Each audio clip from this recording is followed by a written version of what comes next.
Motherhood, but not quite as we imagine. Thought-provoking, refreshing, straightforward, sometimes taboo, often seemingly ordinary, but always honest. Welcome to School for Mothers, opening conversations we all need to have, exploring ways in which you can be fulfilled as a woman, once a mother. Now, here is your host, mother of 10, Danusha Melina Durban.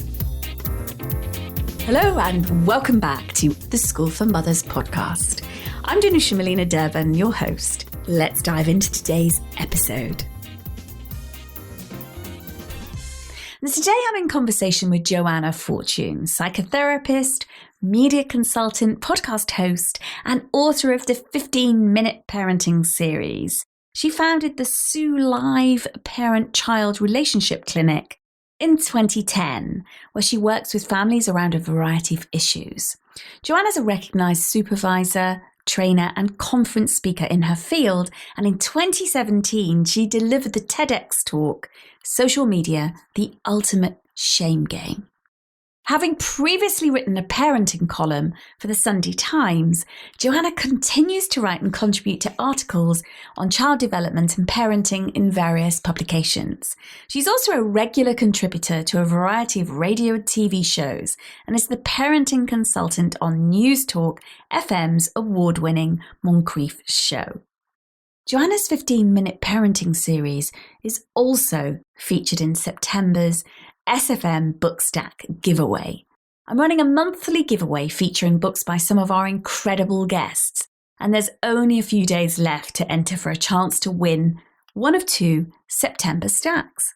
You can enter on our Instagram page, so make sure you follow us at school.for.mothers.podcast. I really hope you enter. Now then, let's go straight ahead and get into my conversation with Joanna on being a good enough mother. Welcome to the School for Mothers podcast, Joanna. I am really looking forward to what I know is a critical episode about good enough. Oh, I'm delighted to be here and delighted to be having this conversation with you. I just think it's so timely, but so important. Oh, isn't it? I mean, wow, what a stretch of the last, 6-7 months. And how are you finding parents right now, particularly women, mothers? Yeah, and I think, while it shouldn't, the reality is it is disproportionately affecting women, this whole juggling of life. And I really mean juggling of life, working from home, childcare and child demands, not just childcare. We're parenting our children no matter where we are. So we're always responsible for that. But I think it's more than that. I think it's the demands that are our children up, dressed, fed, entertained, stimulated, educated? Are they getting enough play? Are they getting enough? And that word enough has just gotten so amplified over the course of this lockdown period that I really hope for all of our sake, we've been focusing, in media discussion and everything about how our children really need schools to reopen and to get back to life as new normal as it can be. But I actually think us parents really need that too, because I think there's parental fatigue. I think there's parental burnout. I think our parental stamina is stretched to its nth degree at this stage. Oh, I mean, parental stamina. Geez, wherever do we start? I mean, of course, exhaustion, fatigue, but the stamina, how do we even begin to talk about replenishing our tank, if you like, of, resilience, stamina? I mean, how are you feeling? How's your stamina? And it's so interesting because if you'd asked me a month ago, I probably would have given you a different answer. I would have said, I think I'm doing okay. But actually in the last 2 weeks, and I don't think I'm alone with this, I am suddenly feeling that kind of hamster on a wheel feeling that, my goodness, I feel like I'm going and I'm not actually making the progress I once was when I was moving at this what feels like a frenetic pace. And I think that's the key point with parental stamina, which is that term I'm using to, describe that drive that somehow keeps us all going as parents. But we rely on time out to stay on top of that. We rely on that hot cup of coffee that you have, between the train and your office when you've dropped off your children to school or childcare and you're heading out of your home to work. and you have that hot coffee in the morning, or that chat you have with someone at lunch, or that break from constantly being on, and being immersed in a more adult world, that can actually, give us a recharge, but also being able to do whatever it is any of us do that describes self-care for us, be that a blow dry, or be that a yoga class, or be that a bar of chocolate, whatever it is that you do for self-care. I actually think that that's vital. But at the moment, because of the nature of how things have been with lockdown, I think it's been really hard to build in that all important time for self-care. And because of that, it's making perfect sense to me that I'm suddenly inundated with messages and contact from parents who just feel their parental stamina levels are super low. And it's all that they can do to provide good functional care to children and themselves. That over and above happy, clappy, let's do something extra creative, that's running a little low right now. But the kind of fed, dressed, safe, that's good. And I think sometimes, we really have days and times like that, and we have to recharge our own batteries. You can't, that old quote, you can't quench from an empty well. Mm-hmm. Well, it's not surprising that we are now leaning back into, or maybe for the first time, that fed, dress, safe, isn't it? Because at the beginning, if we look back, there was this enormous swell of interest in homeschooling, organization, curriculum. Obviously, we're talking about those who could access that, from certain kinds of families that were like, okay, we're going to become teachers on top of everything else, continue working. And there was such a focus. Now, as you say, are they fed? I mean, is there food on the table? Are they dressed? Do we care? I mean, as long as they're safe in a house, that we've had to lean into the basics. But the problem is, how long is this going to go on for? Yeah. Because, it's really difficult, isn't it? When we think, maybe it's a couple of weeks, okay, we can hang in there. But when we, and as many listeners, because we have a very global audience, some don't have any finite. There is no school return. There is no, in fact, some people, and I get lots of emails, some people are saying, Danusha, all next year is off. All schools. Okay. Yeah, I mean, seriously, you just have to take a deep breath at that, don't you? That's so much more. And I suppose, I am a fan of, and you've read the book, so that I constantly say, let's positively reframe this. Let's look at a way that we can restructure that thought so that it doesn't feel like it's wearing us down, but we find, I don't care how small it is, some kind of a little into what could we do with that. And there's something about making notes at this time. I find myself making notes, planning this next stage, whatever it's going to look like. And it's not going to look like what I thought it would in January. And then I stop and go, gosh, does any September look like what I thought it might in any January? This is especially so, but looking at, okay, well, how do I need to restructure how I'm living, how I'm working to make the most of the situation I have no control over? And I think there's something in that about accepting, look, I can't control this big global issue, but I can somehow change and therefore control myself within it. And I just find that quite reassuring. I mean, look, I think parental stamina can run low at any given time. I actually have a section in the 0 to 7 book about parental stamina and the kind of games you can play when you feel like crawling around the floor and playing is the last thing you want to do. What kind of play can you do to still get your 15 minutes of play done? Or the armchair play section where it's like, those days you just don't want to get out of your armchair. Okay, don't worry. There's games you can play sitting in your armchair. But, it's about kind of and that's for me, the essence of good enough is good enough, is accepting where you are on a given day and treating yourself with the empathy that you would give to somebody else. I'm not having a great day and I'm going to be kind to myself. That doesn't mean I switch off and I don't play and I don't connect with my children. That's just not the way we're wired. So of course I'm going to do that, but it will be modified so that I can do it to the best of my ability at the stamina level I'm at. And usually, not always, but usually by doing some kind of play, it actually charges you up a little bit because you actually have fun. And in having fun, some of those happier endorphins are released in the brain and the body, and you just feel a little boost from doing that. So I think it is worth doing. Yeah, I love what you're saying, Joanna, because isn't it that when we accept where we are, we take the pressure off. We don't expect ourselves to be someone we're not, with the stamina that we think someone else has. We actually say, no, this is where I am today. This is actually what I can be with, how I can be. And then we do something from there. And isn't that love? It's like, I think that's authenticity. I mean, isn't that the essence of what we should strive for and strive to teach our children? I think we're modeling something very good for our children in that we're showing them that, you have good days and bad days, and you have good hours and bad hours. But within that, there are ways of keeping going at the pace you're at. I always say, to parents, to any of us really, when in doubt, go to A&E. I don't mean accident and emergency. I mean A&E, acceptance and empathy. yes. Accept what is happening for you or for your child or both. Accept that as the truth of this moment and empathize with where you're starting from. Because you can say, okay, this is it now, but let's work our way from this. But I'm going to acknowledge this as our starting point. And that's going to change day to day. But I really think that it comes from being a bit kinder to ourselves as parents and not seeing that as parents, and I think we're, many of us are guilty of this, where we're constantly prioritizing others and the needs of others and giving and giving. And it can feel like, well, of course, you want to give to your children. Of course you do. But don't we also want to give them the message that they are also worthy and deserving of good care and of kindness and of respect?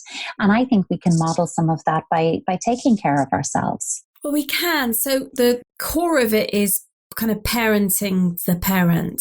And how do we show ourselves the love that we really expect, don't we? We expect to be able to do that with our children. We expect to love them. We expect ourselves to be there, meet their needs. Yet we negate our own. We kind of go, no, you can come a bit later. You'll have to burn yourself out before you get any attention, miss. I think that's spot on. I think it's even more than that, Anusha, as well, because I actually think, there is no better way to discover your own unresolved issues than to have a child. Yes, exactly. That is going to bring your stuff screaming to the surface, stuff you didn't even know you had buried in there. And it's going to, because I think we can, and it's, of course we do, because we want to be good parents. We want to be great parents, actually. And I'm trying to say, look, let's start with good enough, and at least we can maintain that. We'll have bursts of greatness in there, but let's always strive for good enough. But I think, that it comes back to how we experienced being parented in our own childhoods, that will actually directly influence and inform the kind of parents we become to our own children, good, bad, and everything in between. And those early childhood experiences that we've had can often leave us with, it's like an emotional or psychological blind spot, like a mental blind spot that can make us oblivious to what our own children might need from us, particularly in the emotional areas of their lives, because we're not able to go there ourselves. So for me, I always think parenting or preparing for parenting should start with introspection, that whole looking inwards so that we can focus outwards beyond ourselves. And it's why I always ask or invite people really to partake in a parental self-audit at the beginning of any process that we look at. Let's do a little parental self-audit. Let's look inwards so that we can parent outwards.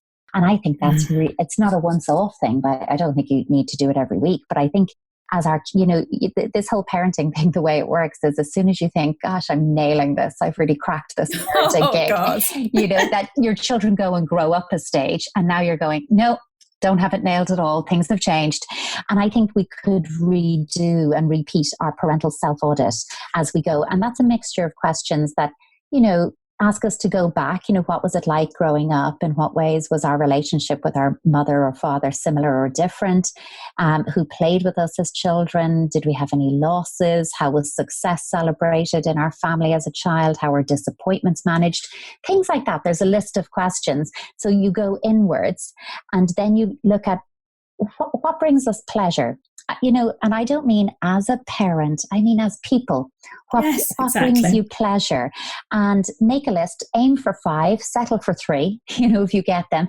And then ask yourself, and it can be quite humbling, when is the last time I did those things for myself that bring me pleasure? And why am I not doing them? And if it is, as it tends to be, I don't have time, I've so much on, I'm so busy, then actually what needs to shift and change to create space so that you can actually invest in your own pleasure in your life. And then taking it from there, looking at how you feel, respond, engage, and connect with your child. And there's a list of questions about, do I find opportunities every day to tell my child that I love them and I'm proud of them? Do I give my child opportunities to practice independence? Am I able to be gentle yet firm? Am I safe, predictable, calm, consistent? Do I know how to follow my child's lead, but also take charge? And I think doing that kind of piece about my parental self-audit is actually something that brings me back to basics and back to, okay, I now see where the glitch is for me, and I can make a change, and a small change will often make a big difference. It's music to my ears. It is. I mean, I love everything you're saying. I really do. And I was talking the other day to my family, my children, what I like to call my grown and flown children, because I had children so young. And when I look back, John, I look back at the young woman that I was. Yeah. And I love acceptance and A&E, acceptance and empathy, and that kind of, that model, that clearly crucial love for self and authenticity. And I think back to how that young woman really, really tried her best and wasn't aware of her blind spot. Couldn't have been. I mean, 17. I had them by the time I was 22. So, I mean, for goodness sake, I was just learning who I was, let alone bringing these children, raising these beautiful boys. But one of the things that I'm really eternally grateful for is that my sons, because they're all sons, those first 4, have this, and they also model A&E back to me. So that they are mature enough, and we've managed to get this wonderful relationship where there's no kind of pretense about, oh, you were perfect, or, it's like, yeah, you're a human being. I think there's something really powerful about not only having a concept where it's okay to be a good enough mother in ourselves, a self-concept, but that actually our children learn that the kind of aim for them as when they look at their parents doesn't need to be perfect, doesn't need to be, that we all get to be human. I think that's what I'm getting at. We all get to be human. It's so important. And the famous child psychoanalyst Donald Winnicott, he once said, actually perfection is not good enough.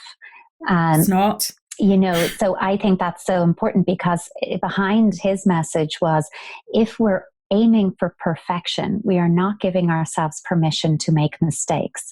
And if we don't give ourselves permission to make mistakes, then we're actually foreclosing on opportunities to learn and to grow and develop as people, as parents, within our relationships. And our children are looking to us and taking their emotional cues and leads from us.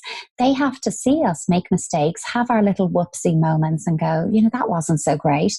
But now that that's happened, here's what I've learned, and I will know to do differently the next time. That is an essential life skill.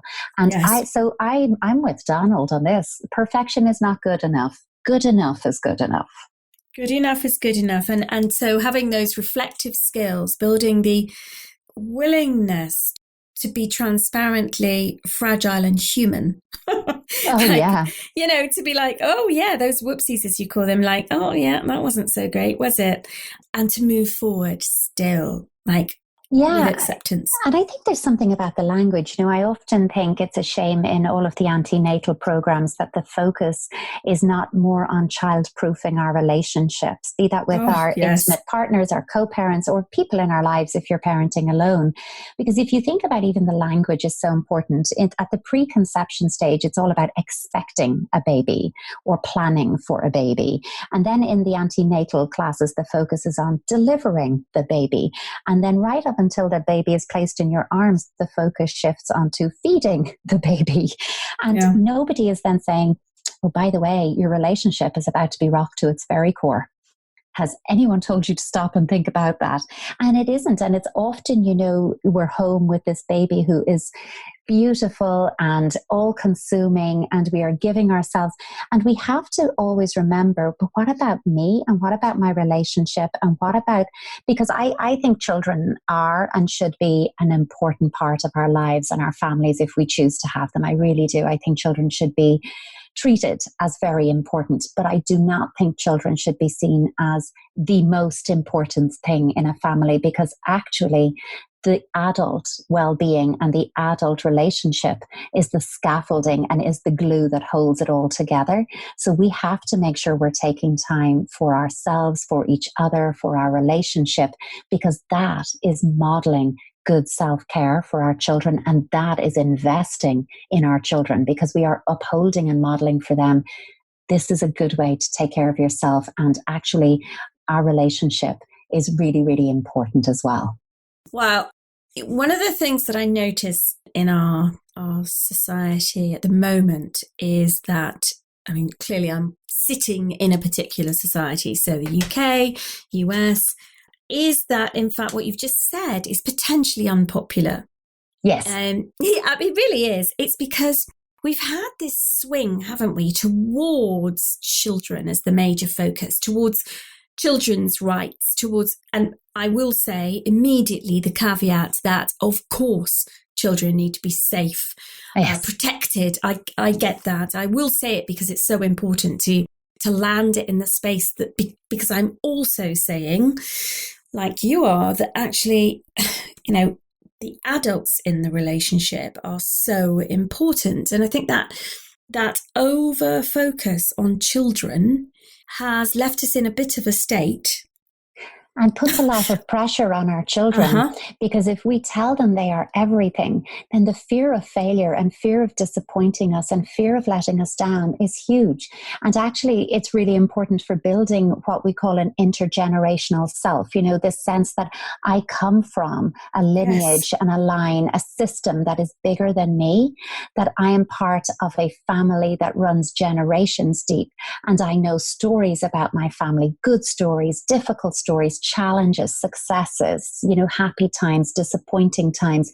And I know all of those stories, but more than that, I know that my family got through those together. And that is what really instills me with that, that understanding of myself, as well as others outside of me and the world outside of and around me. I can understand myself, but I can also understand how others might experience me. That's really important. Initially, that phrase when a newborn baby comes along, and you often hear this phrase, his or her majesty, the baby, because in that first 4 months of codependent stage of development, a baby really doesn't know that they're a separate being to their mothers. It's primarily their mothers at that stage. And, that's not to say the other parent isn't important. They very much are, and particularly around that wraparound support that, as a mother, you also need to be that available to your baby. But in that 4 months, when your baby looks up at you and you look back at them, let's say for this point, you look back at them with love. Okay. Your baby doesn't see you loving them. They see themselves reflected through you. So they are seeing, I'm lovable. I'm deserving of love. And as they begin to separate out, around that kind of 4 month stage, and they go, would you look at that? There are other people in the world. I have hands and legs that move, and I am not the world. In fact, I'm a person now look, it could take some people their whole lives to work that out, that they're not the world, but it definitely takes infants this chunk of time.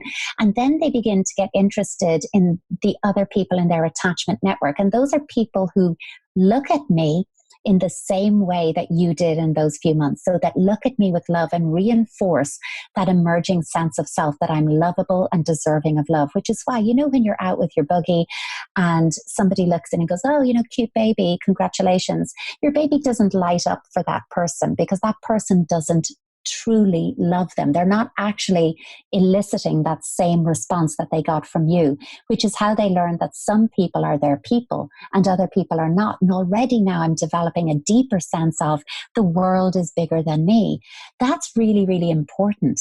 And it's vital that we give our children the opportunity to experience that. But the importance of knowing you're part of a family system bigger than yourself and that intergenerational piece is that we know children who have that understanding tend to be more confident, more independent, more articulate, more able to stand up and represent themselves, defend themselves, advocate for themselves.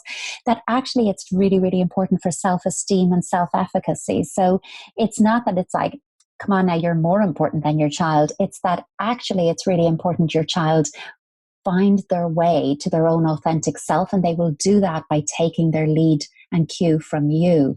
And self-care is a key part of that. Oh. So that belongingness finding your place and the belongingness in an intergenerational kind of mosaic, Exactly. if you like, so where you fit, and then you have that reflected back to you, that lovability. Wow, I mean, yeah, I know, it's huge when sometimes you have to take a breath and go, gosh, it's huge. All of this parenting stuff is really, it's a lot. And I think that is why you have to take care of yourself, why you do have to, childproof or invest in your relationship.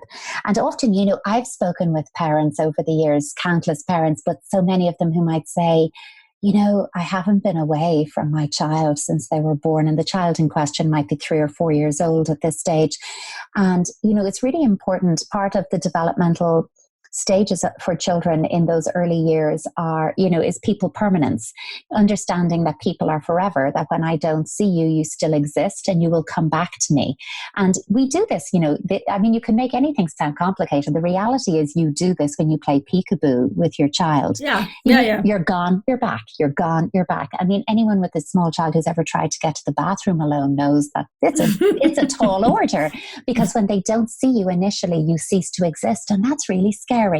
And so we use our voice to say, I'm coming, but our disembodied voice isn't enough. I need to see you. But through repeated experience of gone, return, I get that you're forever, and I can hold you in mind, and I can feel held in your mind. So we have that constancy that no matter what happens, your love for me is constant, and I feel it even when you're not physically around me.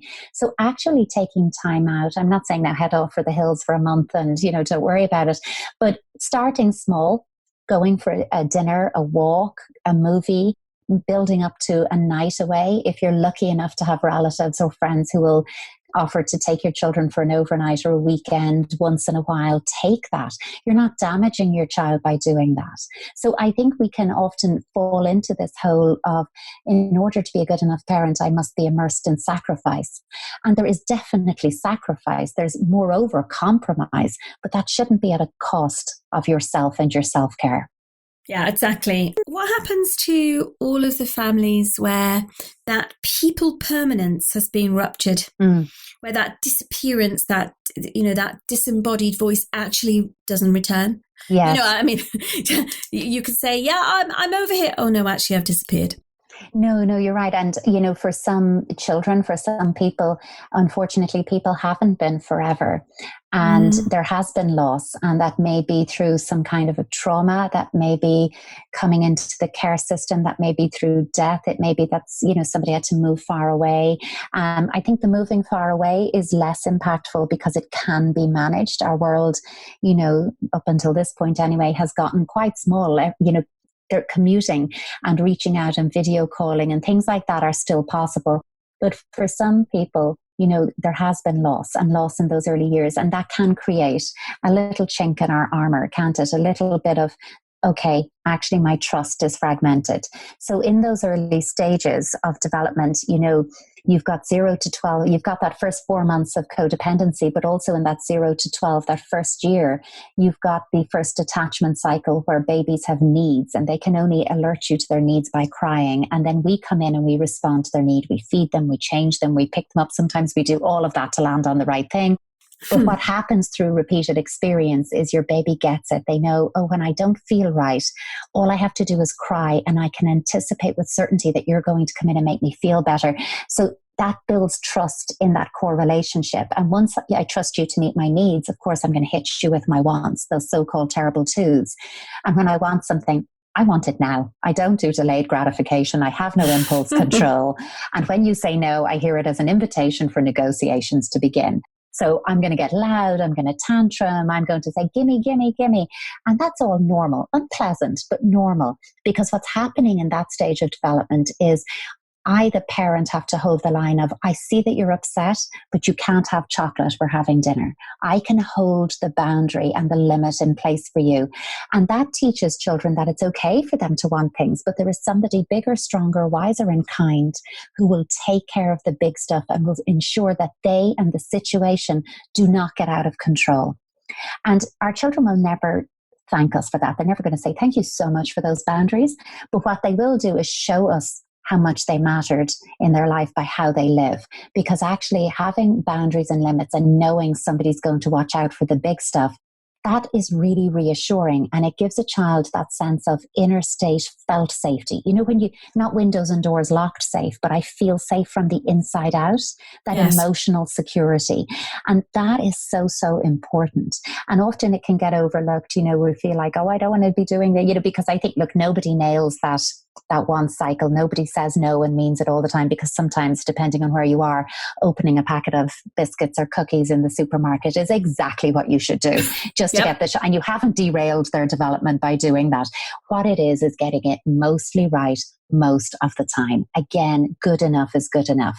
We just have to, I think, take a breath and be kinder to ourselves. We do. And so going back to where we started from with parental stamina and parental exhaustion and fatigue, how do we find enough stamina to then at this point go and do a parental audit? Yeah, so I think you've got to kind of just catch yourself in those moments of knowing I'm exhausted and say, look, do you know what? Why am I exhausted? I'm a fan of, if you ask a question, answer it. So if you hear yourself saying, why am I so tired? Pause and answer that. Why are you so tired? Why am I so tired? Yeah. And then really kind of go, you know, it's because I've been on, and I really haven't taken any time for myself. And maybe it's about having a date night with your partner, your significant other, or simply a friend that you can go out with. And don't say you won't talk about your children, because you're just setting yourself up to fail. But certainly say that you won't only talk about your children, but you will talk about, you know, with each other, what's happening in your life. Talk about something that happened that made you laugh that week, or shocked you, or gave you a great idea. You know, have fun and laugh together. You know, if you are lucky enough for a family member or a close friend to give you an overnight or a weekend away, do that. That's more a once in a while thing though. But I also think have an interest that is purely yours. Be that, you know, an exercise class, walking, running, be it a book club, be it a wine club, be it whatever it is for you. Have something that is just yours, and make sure that you don't find yourself canceling that in your week to make room for other stuff, that you actually say, no, actually, that's my thing. I always do that. And it's actually in everyone's interest that I keep doing that. So I'm going to make sure I do it. And then I think you're just recharging your battery a bit and sitting back down and thinking, okay, now I need to look inwards to parent outwards. I've just got to get to where am I struggling? You know, recently I've heard from a lot of parents about just feeling that they're the ones having the temper tantrums, not the children. They're the ones with the irritability and the snapping and all of that. And I often think of it as, you know, when, you know, that phrase, when you flip your lid. And when you flip your lid, what's actually happening is that part of your brain associated with, you know, good thought, linking up your thoughts and feelings, that neocortex, that reasonable, logical part of yourself is offline and not available to you. And what's calling the shots is your emotional limbic amygdala area, that fight, flight, freeze center that's telling you, you know, react, whatever way that you're wired to do. And I think that in that place, we can't make sense of what we're doing. We are just irrational and having a parental temper tantrum. But I think, you know, it's about looking at where are the opportunities for fun, joy, pleasure, and playfulness in my life. And if those are running empty, then I'm running empty too. I think we forget that play isn't a box of toys in the corner of a room. Play is a state of mind. It's a way of being. I think play is a relational piece. And I actually think we miss opportunities as adults to be playful with each other in our relation. And I play without an intimate agenda, just playfulness. I even just take simply, if you listen to this and do one thing afterwards, challenge each other, yourself and your partner, if you're in a relationship, or again, pick a close friend if you're parenting alone that you can do this with, and challenge each other to come up with one joke every day and see who can make each other laugh hardest. I love it. Love it. I just something simple like that, or if you're doing the chores anyway, turn the chores into games. Pretend that you're interviewing each other, or doing a sports commentary, and so and so washes the dish and passes it, and she's caught it and in the towel and dry. I know that sounds utterly silly, but how often in our lives do we get to be silly? Exactly. So, or leave, a little grown-up version of hide and seek. Leave your partner a surprise note telling them one thing you love about them, or a memory you thought of from your dating days that made you smile, or just leave a chocolate or a bar of their favorite chocolate in their bag or their coat or the car for them to find. Just, these small little actions that say, I'm thinking of you and I'm thinking of what's going to make you smile. I'm invested in your pleasure. And I think that's really important. Absolutely. And things like dressing up or using, I'm not talking about dressing up all glammy and glossy. I mean, silly. It's like the equivalent of a dressing up box for kids, like putting something silly on, like a daft hat, or, a feather boa, or naming stupid things, like having a nickname, or voices, having accents. We have a oh my goodness, I can't believe I'm going to say this. We have an alter ego family. We actually have a family that means that we can talk in certain different ways that we wouldn't normally do.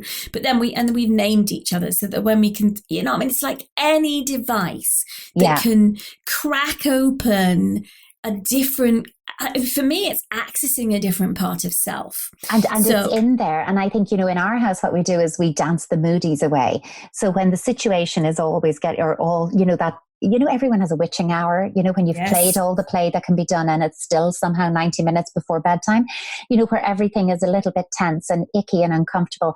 I like to just put on a song, and it doesn't matter, whatever comes on the Spotify list. It could be Rolling Stones, it could be Disney, it doesn't matter what it is. But for that song and the duration, everybody stops what they're doing, gets up and dances. I'm talking flailing limbs, stomping legs, spinning around, letting yourself get dizzy.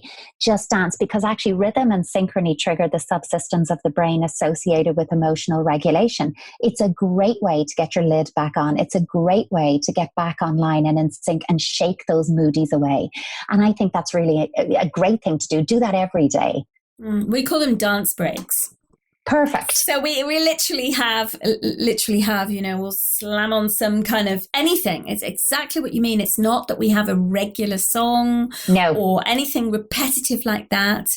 If that works, great. But for us, it's just like anything. And then we all get up and dance and back down to what we were doing. It's literally because it is so brilliant for triggering different feelings within our bodies, and then we can, as you say, regulate in a different way. It changes those moods. It really is. And it's that moment of meeting, an opportunity for shared joy as a family. And so these don't have to be like big, huge, oh my goodness, brace yourself, here comes the play. This is about finding playfulness in the everyday things. The last thing I wanted when I wrote these books was to say, gosh, here's yet another thing you have to squeeze into your really busy day. But actually, let's look at what you're already doing and let's capitalize on that. Let's see, how can you invest more playfulness in the things that you're already doing? And I really think that we're all doing way more right than we give ourselves credit for. We tend to be very focused and bash ourselves over the head with what we're getting wrong about this parenting stuff. But with rare exception, we are getting it mostly right. We just have to take stock of that and remind ourselves about it. Do you actually, it's funny because obviously you've created this model, and, you know, you are the author of reminding us to remember this. Do you find yourself going, ugh, I've forgotten a game myself? Do you do that? Well, I mean, the lucky thing is I actually love to play, you know, which is good because I literally do that for a living as well as in life. But I, you know, of course, you know, I have a young child, and so it can often feel like, play again, play more. And at the end of the day, you can't sit there and play all day. So yeah, there are definitely days when I feel my play stamina is a lot more enthusiastic than other days. But what I do is I have waves of that. You know, think of it like emotionally, like a regulatory roller coaster. If I have the energy to bring us up, fantastic. But if I bring us up, I also need to know what strategies am I using to get us back down, because I can't leave a young child sky high up there. We've got to come back down. So I tend to look at bursts of activities, mild, moderate, and high level. But yeah, I do play, but do I have bad days within that? You bet your life I do. Oh, Joanna, this has been, well, a true gift, to be honest.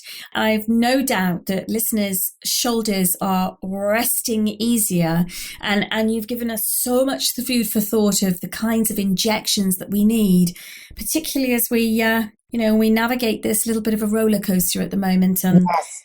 Being good enough mothers, good enough, playful. It's already in us, isn't it? It's present. Don't need to go and upskill into someone we're not. I think that's the beauty. And you know, if you don't know where to start, why not think back to a game that you loved to play as a child yourself and play that game with your children and tell them, this was my favorite thing to play when I was your age. Oh, that's precious, isn't it? It really is precious. Yeah. Children always love to know that. Oh, they really do. They really do. It's very special. That's wonderful advice. Thank you for this conversation. We could continue this forever, and I hope that you'll come back on, actually. I would love to. Yeah, we've got a lot more that we could cover, that's for sure. Thank you, Joanna. Thanks for having me. Joanna, thanks so much for joining me today and for all the clarity you've brought to the tricky idea of being enough as a mother. You can find the full show notes, listeners, and all the ways to connect with Joanna over at schoolformothers.com. Now, before I go, I just want to repeat something Joanna said that I think beautifully sums up our conversation. She said this: the essence of good enough is accepting where you are on a given day and treating yourself with the empathy that you would give to somebody else. Now, isn't that precious? So, listeners, that's it. Till next week. Same time, same place. Meet me here. Thank you so much for joining me again. Here's to you. Stay safe. Thank you for tuning in to the School for Mothers podcast. To continue the conversation and keep your dose of inspiration up, head over to schoolformothers.com/podcast, where you'll find bonus content from Danusha and her guests on habits, recommendations, books, best apps, time-saving secrets, life hacks, health, sleep, and anything in between. That's schoolformothers.com/podcast.